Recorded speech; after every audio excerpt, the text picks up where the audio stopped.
हाय, कैसे हो तुम सब। बहुत टाइम से मैंने इस चैनल में कोई वीडियो नहीं डाला।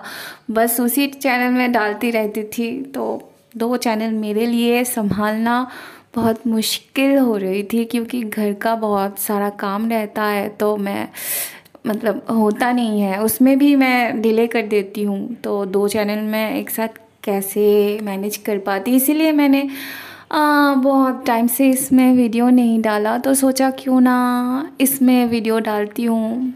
ठीक है, तो देखो कैसा है नया ड्रामा।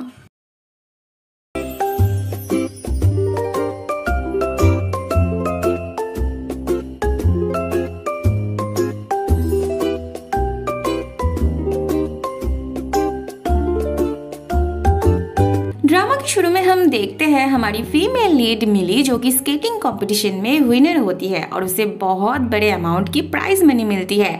फिर थोड़ी देर बाद ही प्राइज मनी घटने लगती है और हम देखते हैं मिली अब तक सपना देख रही थी। उसे 8:30 बजे कंपटीशन के लिए उठना था, पर 9:30 बज चुके थे।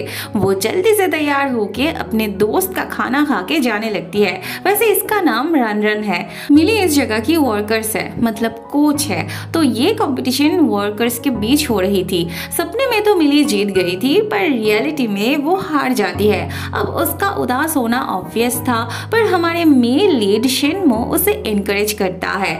मिली का ग्लव्स खेलते वक्त खुल गया था, तो उसका हाथ खाली देख के शिनमो उसे अपना वाला देते हुए कहता है, जीतना अच्छी बात होती है, पर लास्ट आने वाला कभी गिव अप नहीं करता। मिली को उसके बातों से सच में अच्छा लगता है। वो उसे ग्लव्स वापस लेने के लिए कहती है, पर शिनमो चुपचाप चला जाता है। ये है फैंग, शिनमो का दोस्त। शिनमो आने वाला होता है तो फैंग जल्दी जल्दी साफ सफाई करने लगता है, क्योंकि शिनमो जरा सा भी गंदगी बर्दाश्त नहीं कर सकता था। वहाँ रन रन मिली के पास वो ग्लव्स देख के सोच रही होती है शायद मिली के बॉयफ्रेंड ने उसे दिया होगा। मिली उसे समझा समझा के पागल होने लगी थी कि उसे ये किसी अनजान आदमी ने दिया था।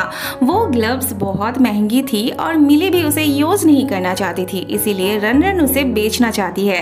पर मिली वो ग्लव्स अपने पास ही रख लेती है। वह शिनमो फैंग के पास चला आता है। इतने साफ सफाई के बाद भी शिनमो को घर गंदा लग रहा होता है।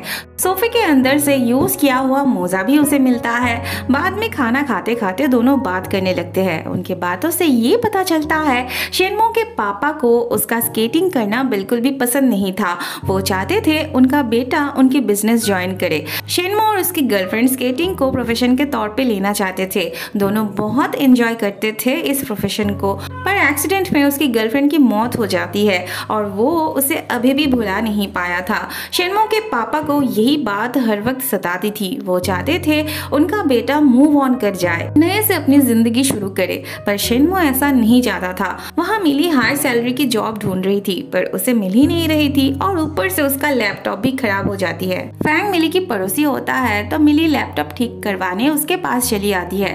फिलहाल के लिए मिली की लैपटॉप प्रेशर नहीं ले सकता था, इसीलिए फैंग उसे अपना लैपटॉप यूज करने देता है। मिली लेना नहीं चाहती थी, पर फैंग के कहने पे उसे लेना ही पड़ता है। अगले दिन फैंग की मीटिंग होती है, तो वो शिनमो का लैपटॉप देने नहीं जा पाता। तो वो मिली से पूछता है। मिली भी वहाँ जाना चाहती थी, क्योंकि स्केटिंग के लिए वो इंस्टीट्यूट बहुत अच्छा था। अगले दिन मिली रिसेप्शन में लैपटॉप दे जाती है और तभी शिनमो भी आता है स्केटिंग का ड्रेस लेने। बाद में मिली स्केटिंग करते करते फिसल के शिनमो के ऊपर गिरती है। मिली को उसे देख के याद आ जाता है उसी ने उसे ग्लव्स दिया था। अगले सीन में हम देखते हैं मिली की स्किल देख के उस रिसोर्ट की मैनेजर उसे जॉब ऑफर करते हैं। मिली उनसे हाई सैलरी के बारे में पूछती है, तो वो कहते हैं शुरू में उतना नहीं मिलेगा उसे, पर बाद में देखा जाएगा। मिली राजी हो जाती है। मैनेजर कॉन्ट्रैक्ट पेपर साइन करने से पहले उसे बता देते हैं उसे सिर्फ कोच का काम नहीं, बल्कि जरूरत पड़ने पे बाकी पोस्ट में भी काम करना पड़ेगा। मिली को इससे भी कोई प्रॉब्लम नहीं थी, पर बैड लक तो बेचारी के पीछे पीछे घूमती थी। वो जिस इंस्टीट्यूट में ज्वाइन करने जा रही थी, उस इंस्टीट्यूट का बॉस शिनमो था और उसका इंस्टीट्यूट लॉस में जा रहा था, तो वो उसे जल्द से जल्द बेच देना चाहता था।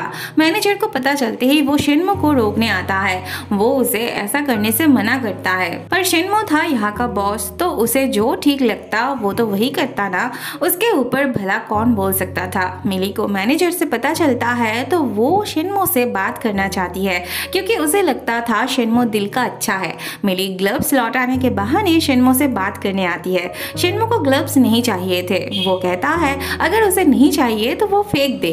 मिली उसे कंपनी बेचने से मना करती है, उसे समझाती है, पर शिन्मो तो बॉस था ना, वो किसी की बात नहीं सुनना चाहता था। अगले दिन वो मैनेजर से कहता है महीने खत्म होते ही इंस्टीट्यूट बंद करना होगा। मैनेजर फिर से उसे ऐसा करने से मना करता है, पर शिन्मो को भी नए से कुछ नहीं कहना था। बाद में मिली की मुलाकात फैंग से होती है। वो फैंग से अपने जॉब खो देने की बात करती है, तो बाद में फैंग उसके लिए इससे जॉब की बात करता है। अब ये फैंग का बहन या दोस्त थी, मुझे अभी नहीं पता। वैसे इसका नाम बाई अनहुई है। अनहुई फैंग से बात करने चली आती है। वो उसकी रिक्वेस्ट एक ही शर्त पे रखने वाली थी और वो था शिन्मो से उसकी बात करवा देना। फैंग मजबूरन शिन्मो से डिनर पे जाने की बात करता है, पर वो बिजी होने की वजह से मना कर देता है। अनहुई फिलहाल के लिए उसे छुटकारा देती है, पर बाद में उसकी ये शर्त पूरी करने के लिए कह जाती है।